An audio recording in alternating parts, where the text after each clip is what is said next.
ওই ভাই আয়ানের কাছে না আছে কি রে ওই সেদিন গে তো মনে করেন আঙ্গু হুজুরতে মারা গেছিল মারা যাবার পর তো আন্নার কাছে তো অনেক দোয়া দূর শিখলাম যাই হোক আলহামদুলিল্লাহ এরপরও আরো 2 জানাজা যাই আমি সুন্দর মতন জানাজা এগুলো দিছি কথা আচ্ছা আচ্ছা তো আলহামদুলিল্লাহ এখন আচ্ছা ভাই কথা কইতে না কথা বুঝিনি এই হুজুরের মনে করেন আর কবর নি তুই আইছি তুইবার পরে মানে ঈদের পরে কি হয় আর কিছু জানেননি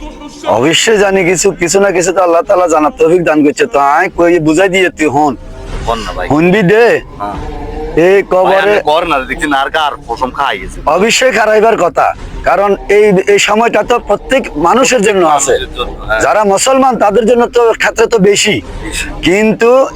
এই যে কথাটা জিজ্ঞাসা এটা সকলে জানতেও চেষ্টা করে না জানার দরকার আছে এই যে মনে কর মইয়তি গারে নি তোরা এই যে 5-7 কান্দে করি কবর হয় নি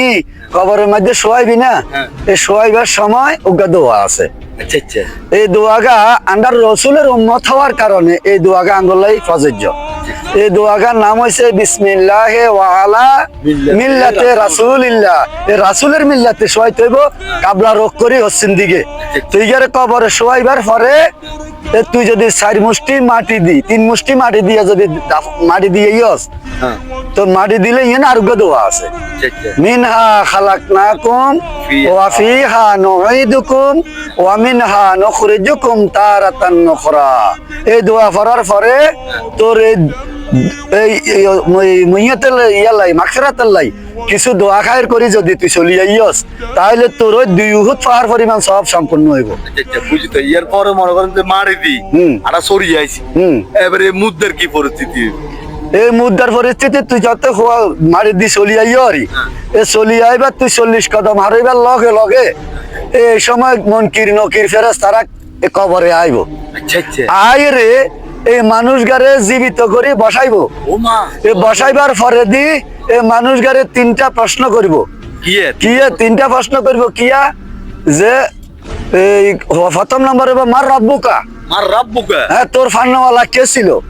দুনিয়াতে তোর হুতে নিয়ে আলছে জায়গা জমিনে নিয়ে আলছে টিয়া পয়সা নিয়ে আলছে তোর এখানে জিজ্ঞাইবো এক কথাই জিজ্ঞা লাগবো কিয়া কইব মার রাব্বুকা তোর কে ফাইছিল দুনিয়া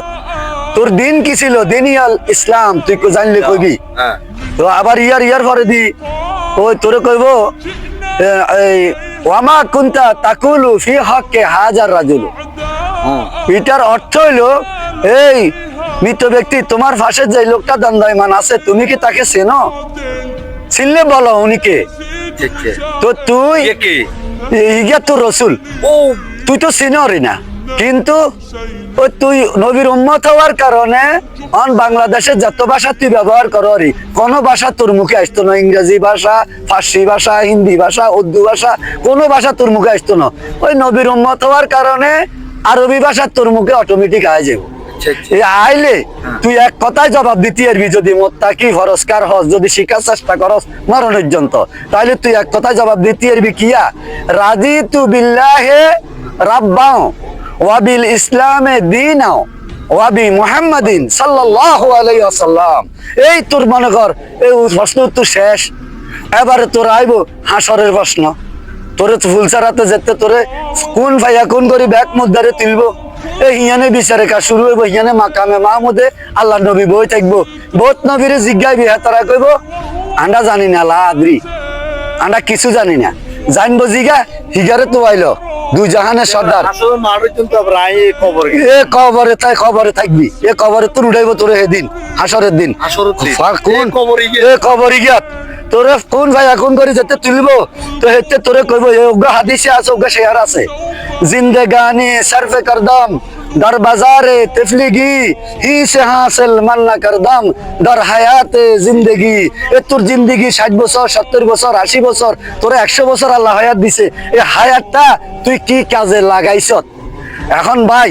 প্রতিটা কদম চলাফেরা করতে আল্লাহ আল্লাহ রসুলের নামে চলাফেরা চলতে হইব মানুষের সৎ কাজে আদেশ দিতে হইব তাইলে তোর সম্পূর্ণ হইব জিন্দেগিটা তাহলে তুই আল্লাহর কাছে যাই অন্তত কিছু হইলো কইতে পারবি তাহলে তোলাই আল্লাহ তাআলা জান্নাতের ফয়সালা করে দিব জাহান্নামে আযাব নাই অবশ্যই ভালো হইতে হইব ভালো এই দেশে দুনিয়াত মুসলমানের চাইতে ভালো আর কিচ্ছু না